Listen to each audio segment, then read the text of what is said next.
Welcome to Absurdum at the barricades of the culture war. I'm Ian McLeod. The boobs resemble a couple of hyper-inflated rugby balls in a sack left outside in the sun. The nipples alone resemble this kind of pressed studs you might expect to see on a winter coat at the top of a beanstalk somewhere.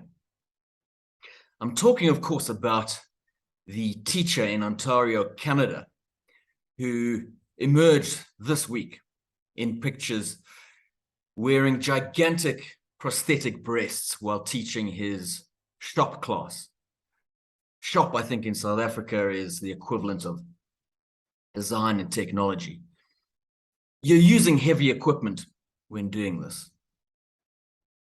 Kayla Lemieux has taken to wearing a dress and these over-shoulder boulders while teaching.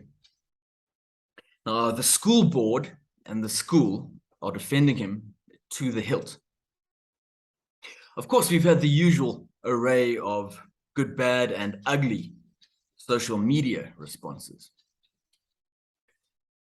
One tweet in particular I found interesting. It came from Peter Boghossian. He's a philosopher and a strong voice in the culture wars, probably most famous for his role in the grievance studies affair. He tweeted alongside a picture of Lemieux wearing a tight-fitting pink top and a pink face mask below the nose, I see. Most people have strong moral impulses about whether this individual should be allowed to teach their children in public schools. But very few can construct a good argument why or why not. It's more difficult than you think. Try it. Oh, he got lots of hate for that, obviously. But he highlights the fact that our instincts are very often poor sources of moral reasoning. And I think he reminds us how hard it is to get from your knee-jerk, your instinctive response to a robust argument. So I took on his challenge. And I agree, as I think he suggests, the majority of knee-jerk responses fail.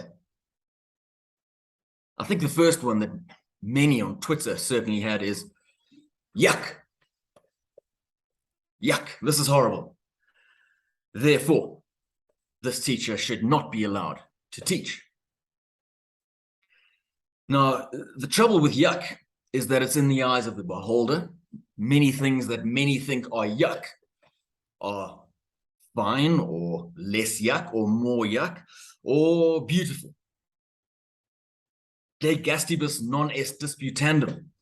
When it's a matter of taste, there can be no debate. And I think if your argument is based on taste, yuck, it fails. It's unnatural, many will say. This is, of course, the poor argument that many certainly have and probably still use to argue that homosexuality is immoral. Unnatural, well, what do you mean by unnatural? In this context, it's probably similar to a teacher who has been forced to have a mastectomy and now wears a prosthetic breast. I don't think anyone argues that is unnatural in a problematic way. Even a purely cosmetic set of fake bazookas shouldn't barely be a problem, not on the face of it. I think plenty of 15-year-old boys would be quite in favor of a nice set of fake boobs. But that's a little bit off topic. Another one which social media seems to like is, he's definitely a pervert, get him out of there. Now, the burden of proof here is an extraordinarily high one. Are people who fit this bill incredibly likely to be perverts? And is that then good enough reason for them not to be allowed to teach.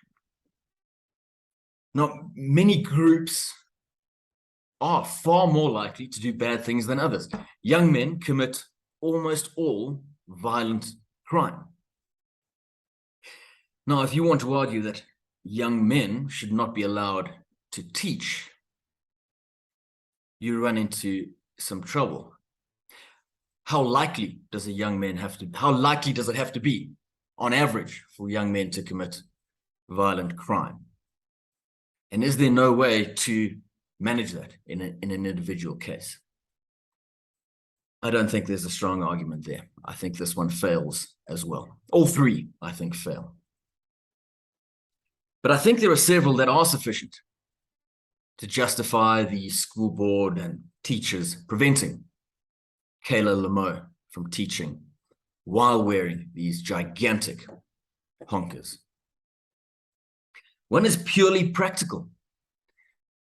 Lemieux's teaching shop, design and technology. There are images of him operating a table saw. Now, those puppies will revolve at anything from 3,000 to 5,000 RPM. Very sharp, jagged edges.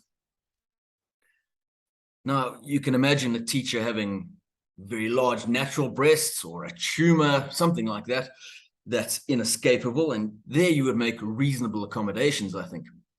But the burden is even higher if you are simply choosing to have this obvious obstruction. I don't think it's reasonable. We all know the scene from The Nutty Professor where poor old Professor Clump writes some fantastic equations on the board, and as he progresses, his big gut wipes them off. I think in that case, we make reasonable accommodations. If he had the choice of simply removing the big gut and putting it on afterwards, I think we'd have to require he do that. Something very similar goes for the distraction factor. The burden of proof on any teacher wanting to wear something obviously distracting is high. Most kids are impossibly distracted by even the faintest hint that their history teacher's toupee may be coming loose. Gigantic flotation device-sized boobs would require a high level of justification.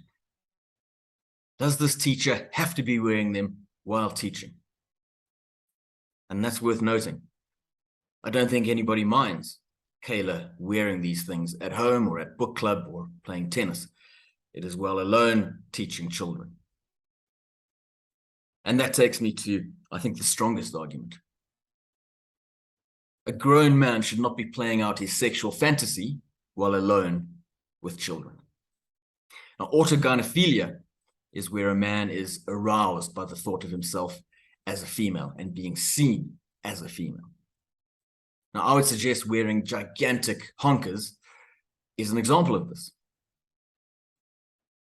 I mean, put it this way, if we found a male teacher perusing websites of people wearing gigantic fake breasts, I think we would treat that as sexual. He may do that, not while teaching children alone in a classroom. So Bogosian asks a valid question.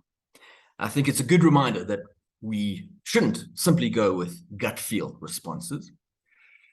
But I do think I've come to a robust answer, on at least 3 grounds. This shouldn't be allowed.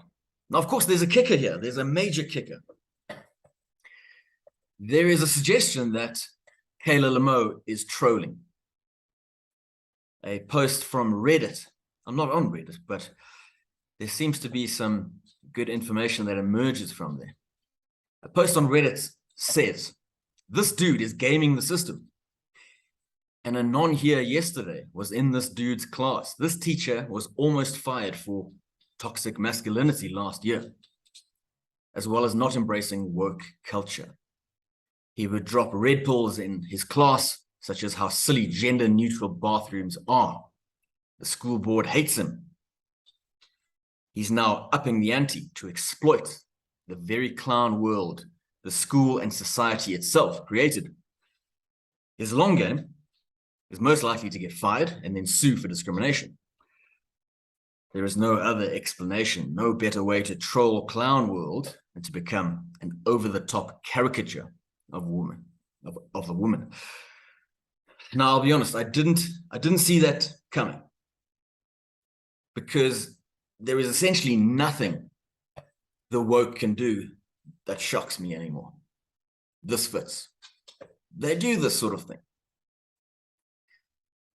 Now, trolling can be mean-spirited and useless, but I think increasingly it is a strong tactic. You simply use the woke's attempt at logic to the extreme, to an ad absurdum, and it all falls in on itself. Trolling can expose madness.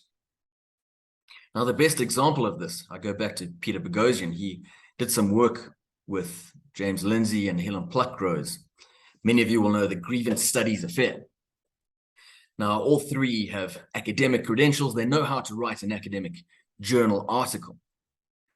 Now, they also suspected that many of these woke publications were just that. They were designed to publish woke mania, free from the tethers of academic rigor. So they wrote 20 papers, which were bogus. They made up nonsense about dogs engaging in rape culture in Portland.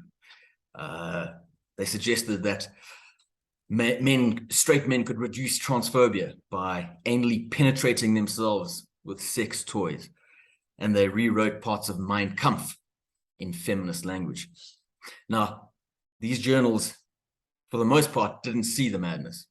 Of the 20, 4 had been published, 3 were accepted and yet to be published, 6 were rejected, and 7 were still under review. Trolling. In that case, I think a very effective tactic. For Kayla Lemieux, we just don't know yet. It'll be fascinating to find out. If he's just a man wearing rugby ball-sized rubber breasts, or a trans man, a trans female, trans woman, a man wearing gigantic fake rubber breasts who believes he's a different gender and believes he ought to be teaching kids dressed like that. I'm Ian McLeod, and this has been Ad Absurdum. I'll see you next time at the barricades of the culture war.